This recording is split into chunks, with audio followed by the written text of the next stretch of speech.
Dick Allen, one of the most talented and enigmatic players in Major League Baseball history, had a distinctive presence during his playing days, and his baseball cards offer a glimpse into a career that spanned a turbulent era in baseball. His cards chronicle his transformation from a young, brash phenom to a seasoned, powerful slugger. And now that he's been elected to the Hall of Fame, collectors might want to give his cards a second look.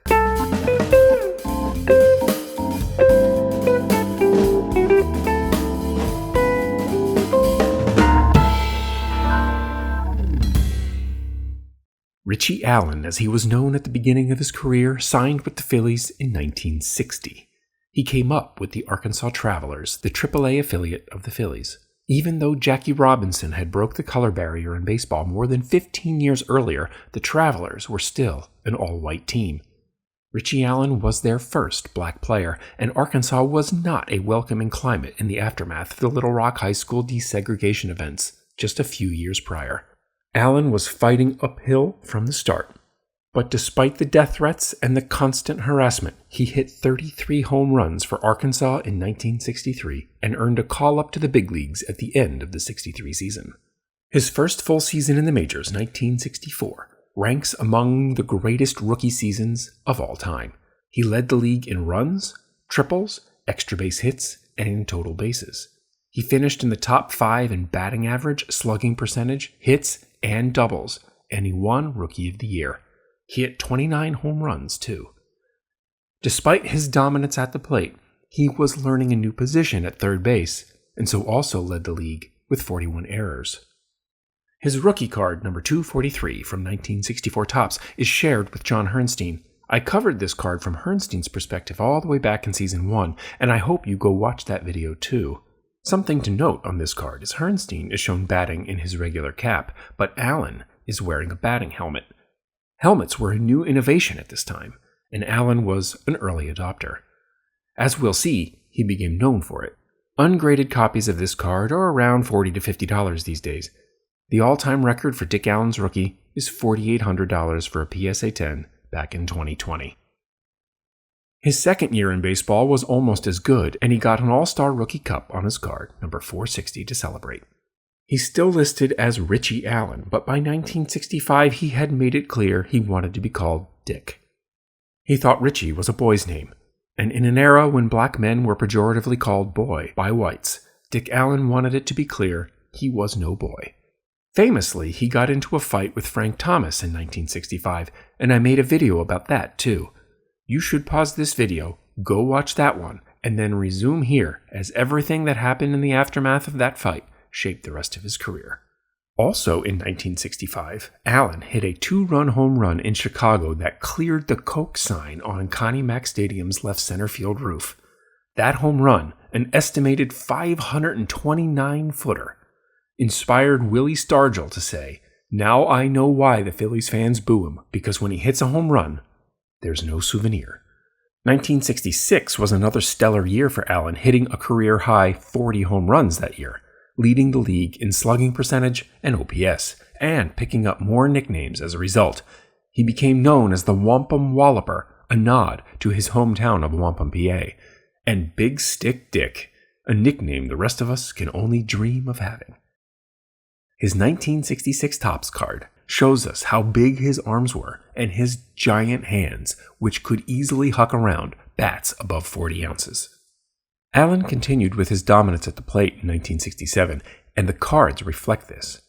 His base card, number 450, lists him as third base and outfield, a problem in that the Phillies kept moving him around, never allowing him to get comfortable with a defensive position.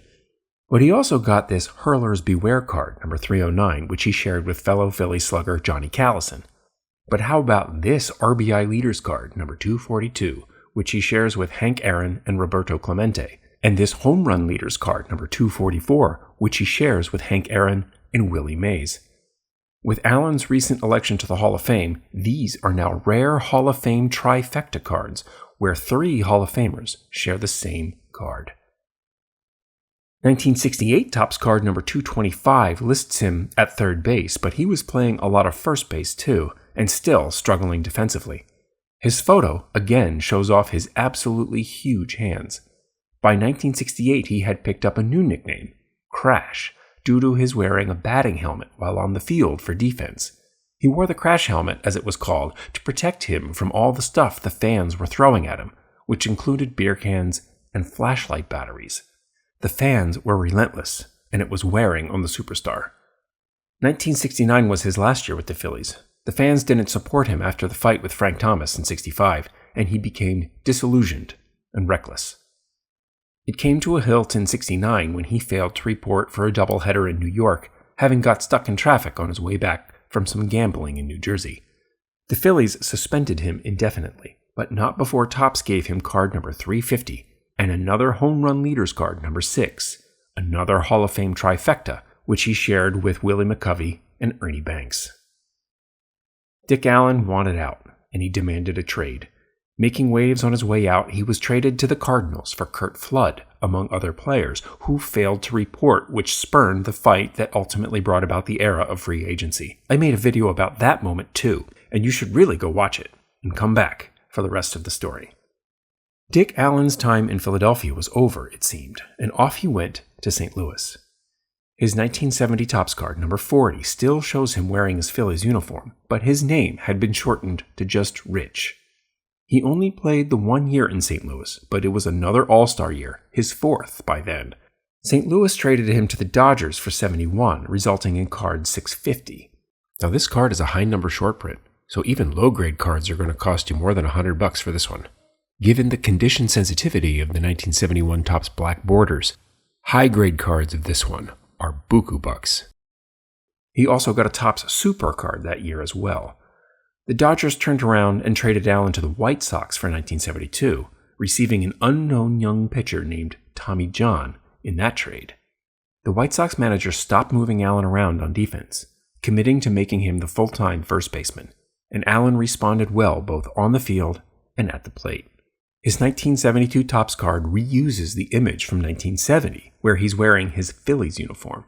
But this actually made a lot of sense, as the White Sox had similar uniforms at the time, and their colors were then red and white, not the black and white that we think of now. Allen was a one-man wrecking machine for '72, leading the American League in home runs, RBIs, walks, on-base percentage, slugging percentage, and OPS, while winning a well-deserved MVP award. Even playing in the cavernous Comiskey Park didn't soften his numbers. Comiskey Park was 362 down the lines and 420 to dead center with an 11-foot fence. That didn't matter to Allen, and there are multiple legends of 500-foot home run bombs from that year for Big Stick Dick. In 1973, Dick Allen became the highest paid player in baseball history at the time at $250,000 per year. His 1973 Topps card number 310 shows him in home run form and finally lists him as Dick Allen. It was only after he won the MVP and became the highest paid player in baseball that Topps finally acquiesced to Allen's request for a name change on his cards. He got an RBI leaders card and a home run leaders card that year too, both of which he shared with Hall of Famer Johnny Bench. 1973 got off to a good start, but he got hurt and missed a good portion of the season. His bat came back to life in 1974, leading the league in home runs again, but there were tensions in the clubhouse, and Allen walked away before the season ended. His card, number 70, shows him in his trademark crash helmet. There's also an all-star first baseman card that he shares with Hank Aaron. He couldn't reconcile with Chicago, so they sold his contract to the Braves, but he refused to report and announced his retirement. But the story doesn't end there, as the Phillies reached out and coaxed him back out of retirement and signed him to play for them again. Allen's 1975 Topps card number 400 shows him with the White Sox, but he played for the Phillies that year. Always remember, even 100 cards in any year's set are always reserved for the absolute best players in baseball. Card number 400 shows you what Dick Allen meant to the game at the time. Almost like destiny, he got a home run leaders card in 1975, which he shared with Mike Schmidt, his new teammate. He was slow to come back to form in '75 after his leg injury and the time off, but he was his old self in 1976 and helped the Phillies win the division that year. His '76 Topps card, number 455, keeps the crash helmet trend going. It turns out this was his last card. After the 76 season, the Phillies released him, and he signed with the A's briefly for 77 and played a handful of games, but then he abruptly retired again in June of that year. Along the way, he was featured on a Deckle-Edge card and a few TCMA cards as well, but these oddballs are out of the way of most collectors. He's received a bunch of modern reprints of late, especially since 2020, when he was one vote shy of the Hall of Fame. But those cards can't hold a candle to the Playing Days cards. He didn't sign a lot of autographs, so expect to shell out if you want one. You can easily find Mike Schmidt and Steve Carlton autographs for less than $100, but they sign all the time, and of course, they're both still alive. Dick Allen's autograph will cost you at least $300, and a lot more in many cases. His first year on the Hall of Fame ballot, he only received 3% of the vote, and never came anywhere close to election. But he was long considered the best baseball player not in the Hall of Fame. The Phillies honored Dick Allen on their Wall of Fame in 1994, and later retired his number 15 in 2020. He was inducted into the Baseball Reliquary's Shrine of the Eternals in 2004, but Cooperstown had to wait, sadly, until after his death.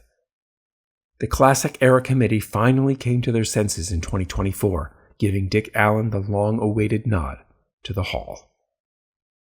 He was a fighter his whole career. He fought for the respect he rightfully believed he deserved in an era when black men didn't get much respect. He fought his own demons to reach the heights of baseball stardom, to become one of the most feared sluggers of his day. His cards are a testament to a baseball career that was as captivating and controversial as the man himself. A true baseball card legend.